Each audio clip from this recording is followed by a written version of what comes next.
Fala pessoal, André Ferreira na área. Hoje a gente vai iniciar nossa série sobre Smart Contracts. Mas primeiro toca a vinheta aí, editor.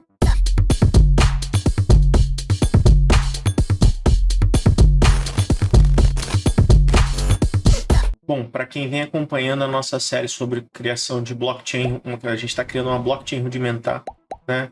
Escrevendo código do zero, estudando os conceitos e tal. Eu até tinha sugerido a hipótese, talvez, da gente fazer a implementação da EVM dentro da nossa blockchain rudimentar, mas obviamente que isso dá muito trabalho, né? O projeto ainda está bem precoce para esse tipo de implementação, me daria muito trabalho de fazer essa implementação, e eu não queria demorar demais para começar o tema de Smart Contracts, né? Já que é assim, provavelmente o tema mais importante dentro do universo de cripto, né? Atualmente. Então eu decidi priorizar esse conteúdo fazendo material de Smart Contracts com Solidity na rede Ethereum, né? Obviamente que a gente não vai mintar nada dentro da mainnet, a gente vai usar um sistema aqui chamado Ganache para poder simular uma blockchain local. Então vamos começar aqui nesse primeiro vídeo explicando um pouco sobre as ferramentas que a gente vai utilizar, e aí no próximo vídeo a gente vai começar de fato a botar bom na massa, escrever alguns contratos em Solidity e vai mintar esses contratos, vai começar a fazer interações com esses contratos para poder criar mais supply, para poder transferir e por aí vai. Então aqui, o primeiro cara que a gente vai precisar baixar, o link está na descrição, né, do Truffle Switch. O Truffle Switch, ele tem várias ferramentas, tá?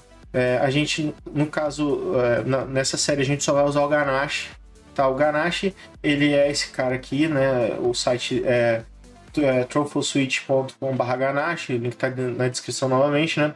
Então, ele vai montar para a gente uma blockchain local.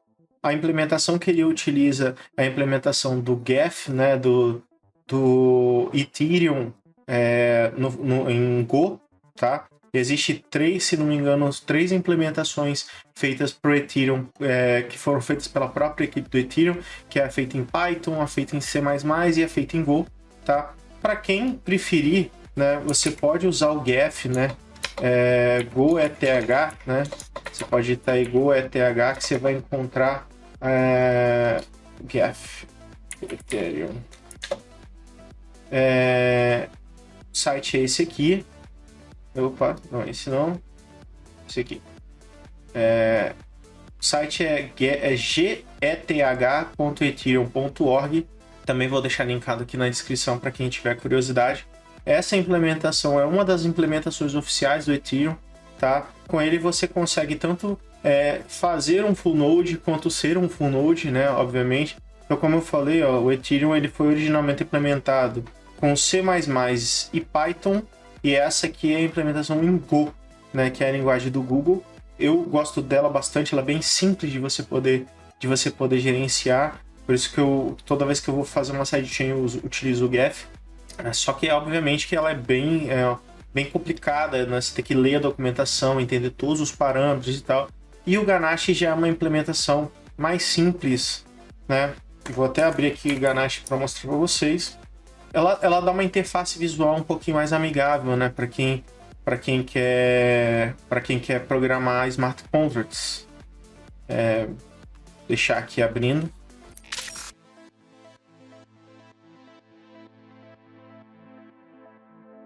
Voltando aqui, esse aqui é o Ganache, tá? Ele é bem simples na essência dele, né? Pra gente conseguir entender aqui o que ele faz, né? Aqui ele vai te dar uma lista de contas, tá? Aqui ele já subiu toda a infraestrutura do Geth, né? Então ele te dá aqui um endereço do servidor RCP, né? Então no caso o Geth ele tem várias implementações de APIs. A gente pode ter API HTTP, WebSocket e RCP. No caso aqui ele libera a RCP, né, que é uma das mais comuns de se utilizar, porque ela é binária, enfim, ela é mais rápida, né? Então você pode pegar esse endereço aqui, que no caso está em localhost, e utilizar para poder tanto gerar os smart contracts quanto para poder fazer as interações. Ele cria uma série de carteiras aqui e ele te fornece o metanome aqui dessas carteiras aqui em cima, né?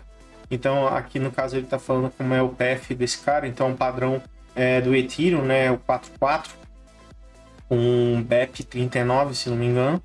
E a essas carteiras ele atribui um saldo de 100 Ethereums dessa rede local, né?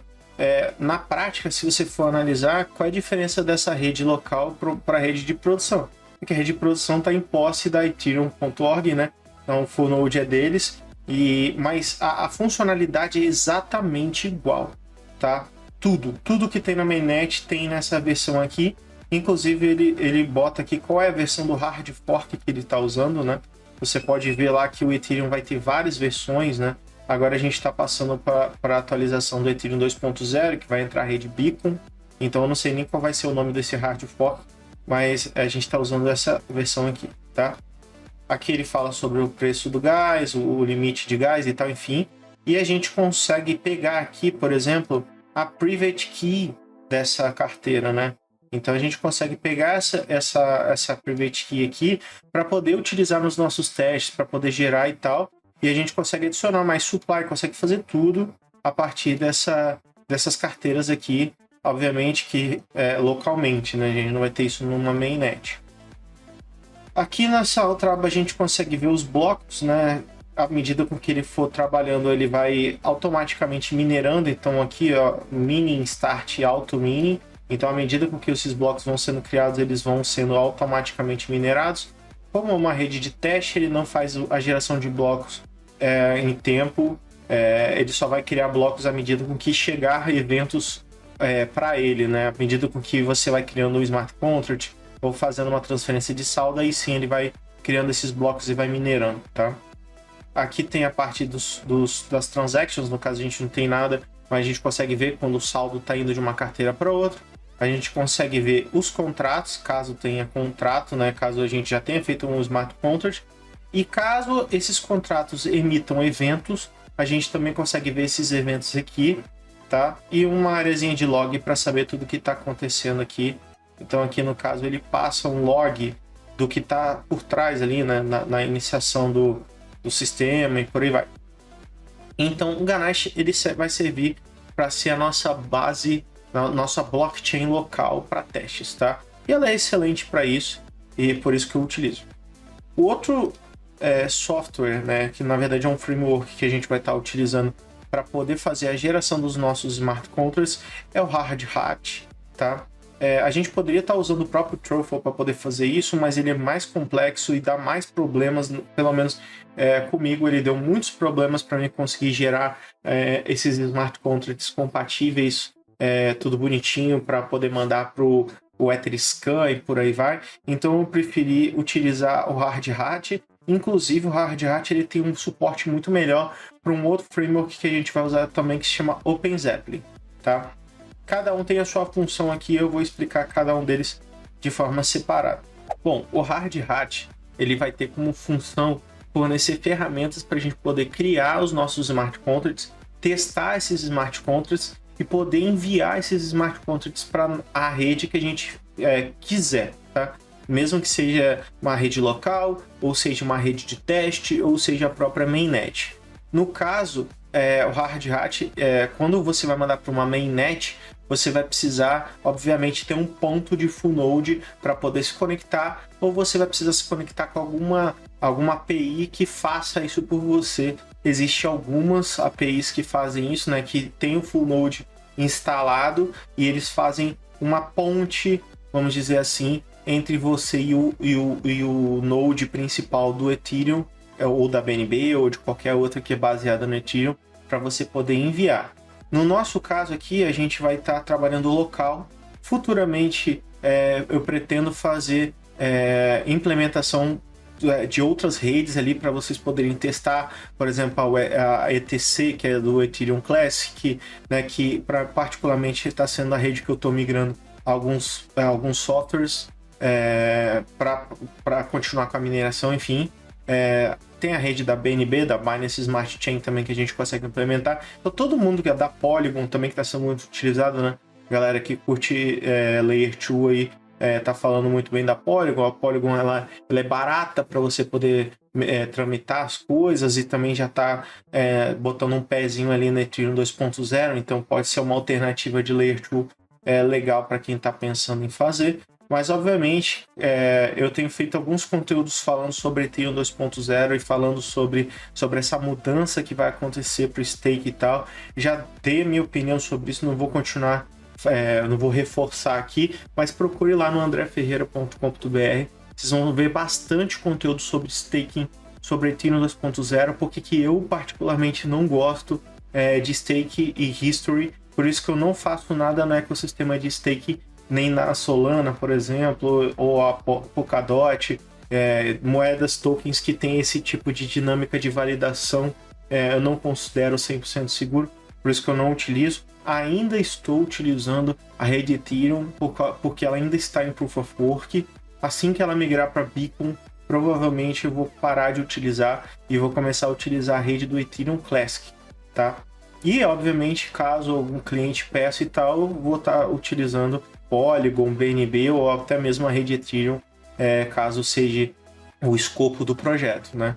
E o OpenZeppelin, né? O OpenZeppelin, para mim, ele deve ser o framework mais utilizado do mercado, porque ele tem os padrões RC implementados de uma forma muito mais fácil do que se você fosse lá no repositório do Ethereum e pegasse essas implementações. Então aqui você tem todo o suporte para o padrão RC20, o padrão 721, inclusive tem outros padrões aqui que eu nunca trabalhei, que é o 777, que eu não sei se é de governança, e o padrão 1155, ele já tem nativo aqui suporte para esses padrões, tá?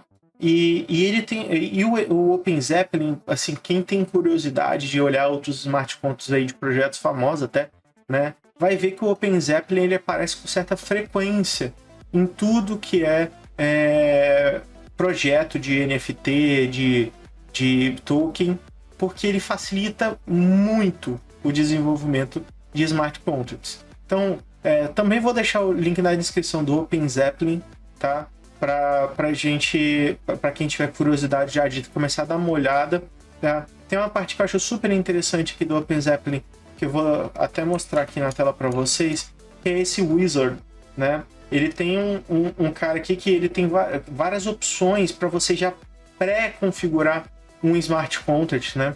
Então você vê aqui, ó, ele meio que gera para você o smart contract, né? Obviamente que as configurações que ele tem são limitadas, né?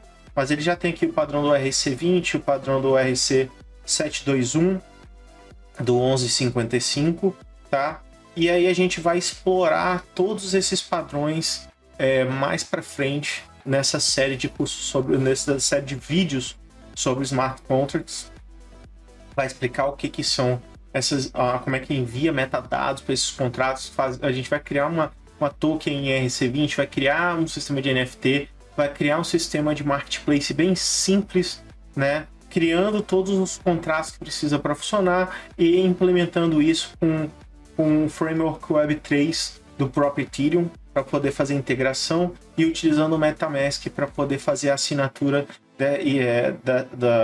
desses trâmites, dessas comunicações que a gente vai fazer com smart contracts. Mas isso eu vou deixar para os próximos vídeos. Então, já no próximo vídeo, para quem vai fazer, né, vai seguir essa série, eu aconselho, né, a instalação do VS Code aí na máquina de vocês, né, da Microsoft Visual Studio Code, tá? É bem simples de baixar. Vou deixar o link na descrição também do VS Code, porque vocês vão precisar mexer, mesmo que pouco, em código, vai ter que dar uma mexida ali, né, para fazer coisas mais complexas, como é o caso da Marketplace. E começa a dar uma olhada na documentação tanto do Hard Hat quanto do OpenZeppelin, para quando a gente chegar de fato a botar a mão ali no código, você já ter dado uma overview geral ali no negócio, e baixa o Ganache, já deixa instaladinho na máquina de vocês para poder para a gente poder fazer esse teste. E aí eu vejo vocês no próximo vídeo. E é isso aí, eu vou ficando por aqui. Vejo vocês no próximo vídeo. Se inscreva no canal se você ainda não é inscrito. Se você está gostando do conteúdo, passe para seus amigos aí. Valeu!